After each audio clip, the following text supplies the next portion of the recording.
Hey guys, I'm making this video at a very late hour. It's like, I'm trying to look, I think it's like 2:30 in the morning. I can't sleep. Still on winter break. I still have like 2 weeks of my break left until I go back to go back to the university, and things go back to normal. So I just been kind of sitting around. I can't really sleep, and this past few days, just a few hours of sleep, and then wake up at about 8 or 9 in the morning, do whatever, um, go to work, part-time job. I have two part-time jobs, so I just like to go back and forth. People ask, why do you have two part-time jobs? Well, I say I don't work a ton of hours. It's not like I'm super, super busy all the time. Just because I say I have two part-time jobs, it just means, the one I've had for nearly 4 years, I could never quit because I liked it too much. But I did want to change it up a bit by getting a second one because I got bored. So, and I love the people I work with. And, I love the people that I see every day, and I enjoy it. Anyway, I'm getting off topic about what I really wanted to talk about. And that is the whole Alex Jones thing that went down on Monday on CNN. I think it was Monday or Tuesday, one of those days. And it was a big deal, as we all know, because it's really gone viral all over YouTube. I mean, millions and millions of views amassed. One video alone has like 5 or 6 million views. He really went viral with this whole Piers Morgan thing, but what really disappointed me, and I posted a video about it on Monday, and I yanked it off my channel within a half hour because I knew exactly what was going to happen when I posted my criticism of Jones. Half the people were going to like it and agree with me, the other half were going to get mad at me and dislike it and say that I'm a coward and all this crap, and I just said, I don't want to waste anybody's time with infighting. We're all on the same side. This isn't productive, so I just removed the video. I said, it's not worth it. But this is worth talking about, though, and I needed to direct this in a certain direction here and still talk about it. And I want to talk about the fact that Alex Jones was invited on CNN, on Piers Morgan, for a reason. It wasn't just because of the fact that he started that petition to deport Piers. That's one reason as to why he was on. Like, this is the guy who originated the petition to get me kicked out of the country. And that's not just it.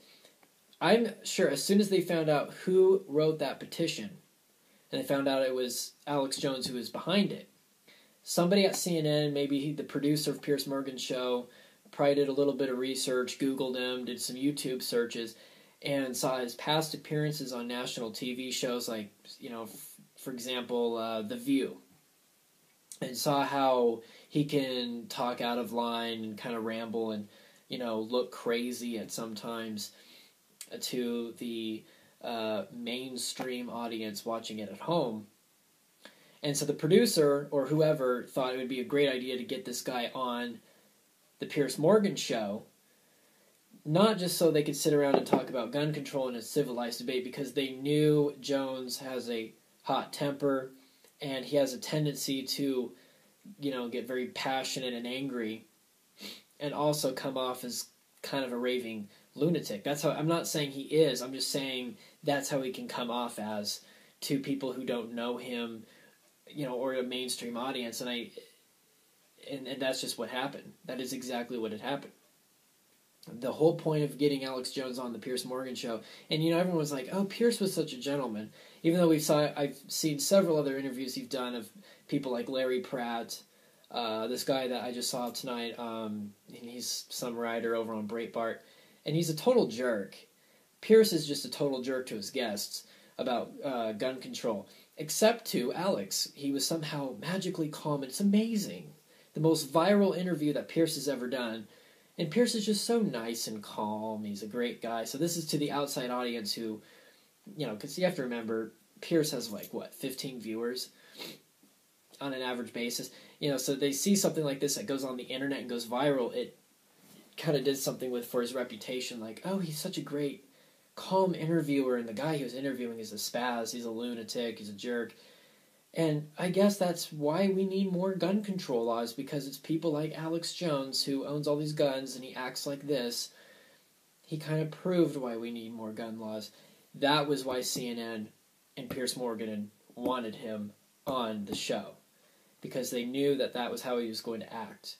And you could say, some of you guys saying, well, oh, what, so it's their fault that they knew that he was going to act like this? No, it's also Alex Jones' fault. He was the one who fell into the trap, and that was what made me mad. It was because he didn't realize it.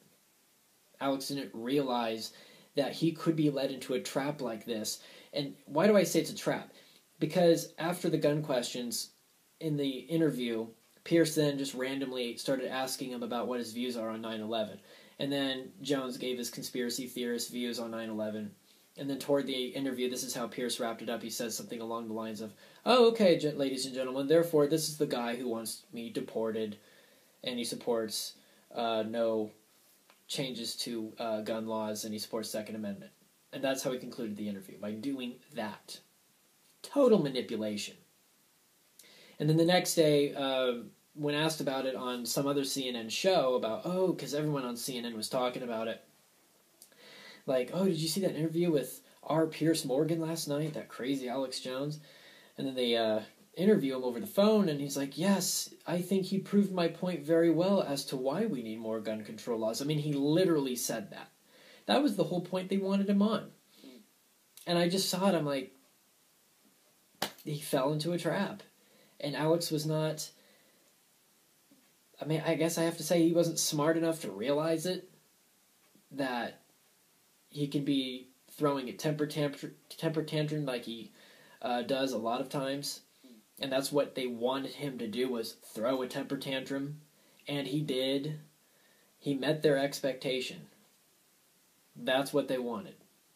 There's no doubt in my mind. That's what they wanted. They wanted the theatrics, they wanted the ratings, and they wanted their side of the gun control debate to be looked at as the sane side, because this guy was acting as a representative of Second Amendment rights.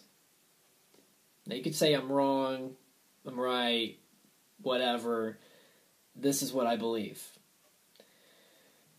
So yeah. Alright.